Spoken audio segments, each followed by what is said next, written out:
What's up, Infected, and welcome to the Quarantine. This is Kickstart Your Week. So now, if you're not familiar with what Kickstart Your Week is, this is my weekly segment that I cover Kickstarter games that just came out this past week that I thought looked interesting. Now, they're in no particular order, and I have to limit it down to so many. There's so many Kickstarters out there, and I only have so much time.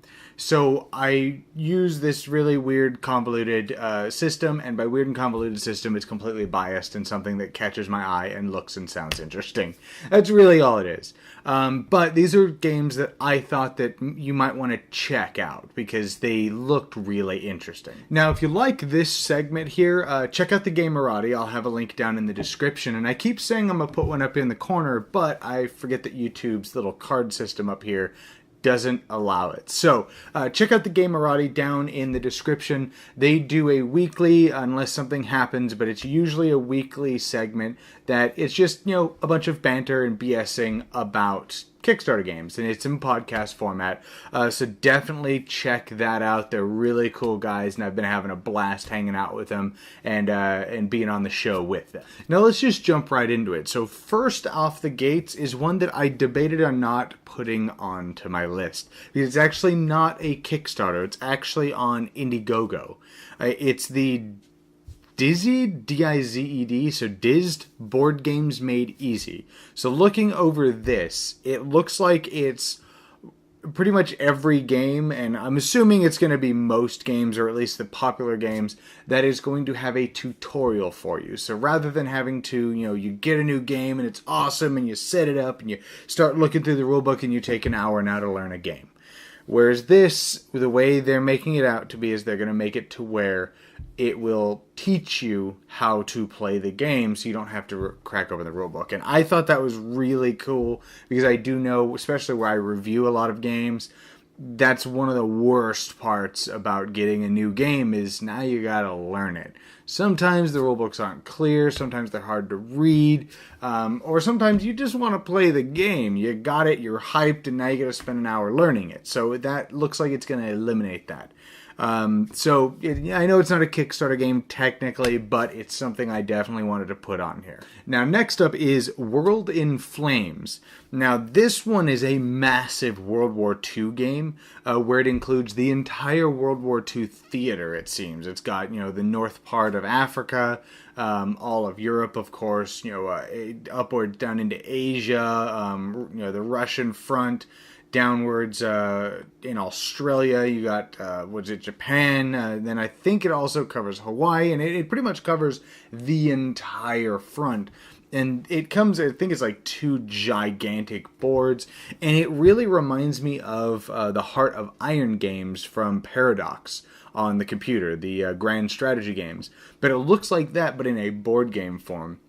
Apparently it's won a whole bunch of awards and everything, and I thought it looked phenomenal. How often you'll get this to the table? I think you'll get Twilight Imperium to the table twice as much as this, but I'm pretty confident that when you do get this to the table, it's going to be insane. Next up is Zipang Portable.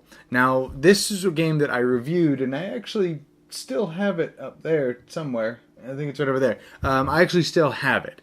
It's a fantastic, small little game. Now, I haven't been able to bring it to the table as often as I'd like, and it's been quite a while. But you're all trying to vie for power, whether you're trying to screw over everybody, but trying to maintain your honor. And it's just a fantastic little game, and it's got like feudal Japan style artwork to it. It's a very simple, what I like to call glove box games. It's a very simple but very, very fun little game. Next up on my list is Castles and Dragons. Now this one looks like a medieval area control game with multiple ways to win. You can either win by conquest and just conquering the entire continent and forming a country, or you can make your area the happiest, and once it hits a certain point, then everybody just wants to be like those people, and then you unite the country that way. And I thought that looked really interesting. Now, I do a lot of my research for these games while I'm at work on Sunday, actually, because it's really slow and I have the time to do it then. And they claim to have a unique battle and economy system, but I don't know what those are. So kind of take that with a grain of salt. But overall, the minis look really nice, and overall, the game looks like it could wind up shaping up to be something really cool. Next up on my list is a game called Into the Black Boarding Party. And this is a semi-co-op sci-fi dungeon crawler with a hidden traitor element. Now, I wasn't able to look a whole lot into this. It looks like a fairly basic dungeon crawl, but with, sci-fi skin on it. But a hidden traitor element tacked onto that? Yes, please. Next up is Champions of Hara. Now, this one's an arena-style combat game where you could play both cooperatively, I'm assuming against enemy AI opponents, stuff like that, or you can play competitively and pit each other against each other. And the artwork in the game is phenomenal, and the minis are almost just as good. Next up is a game called Showdown the Samurai card game. Now, first and foremost, the artwork is what caught my eye here. It has a very stylized art, and I really like kind of the feel and the vibe that the art gives. But the game, it's a dueling game that plays 2 to 6 players, where you can rely on your swords, you're a samurai, you can rely on your swords, your honor, or your experience in order to try to achieve victory. However, only one can actually be declared the winner. And it just seemed like it's going to have this really interesting mechanic where you can forge like temporary alliances and stuff. But I'm not 100% sure. It looked really interesting. Now, next up is Emergence Dark Ops. Now, this is a sequel to Emergence, which is a game that I reviewed quite a while ago. Now, I wasn't a big fan of Emergence. It had some glaring issues, and we wound up finding one way to play that you would win 100% of the time if you were the good guys. So this one, when I first saw it, I was actually really hyped for it. And the reason why is, yes, I did not like Emergence. But I saw a really good game there, and I saw kind of what the designers are capable of, and I really want to see more. So this one, it looks like it's a battle royale kind of arena brawler, but with a modular arena. So kind of like Emergence, where you have all those hexes and you can build the map really however you want. It looks like it's going to be the same thing. But then it also has the ability to form like allies of convenience to try to eliminate your secret targets. So it sounds like in it, this player is your target.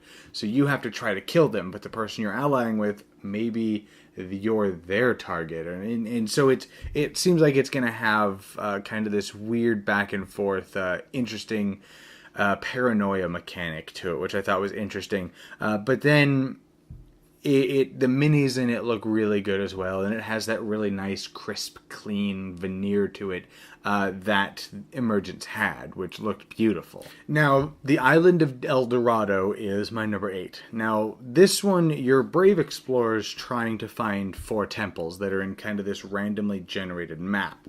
Now, the game is a race mixed with 4X elements, where you have to place like these farms and villagers and stuff to try to provide enough food for your expedition to try to find these lost temples.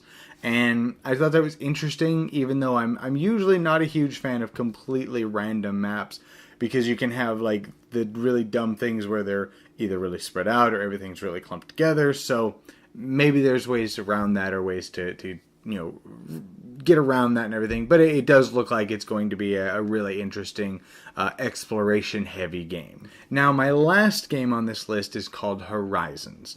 Now, Horizons declares itself to be a friendly 4X space game that supposedly plays in about an hour to an hour and 15 minutes, give or take.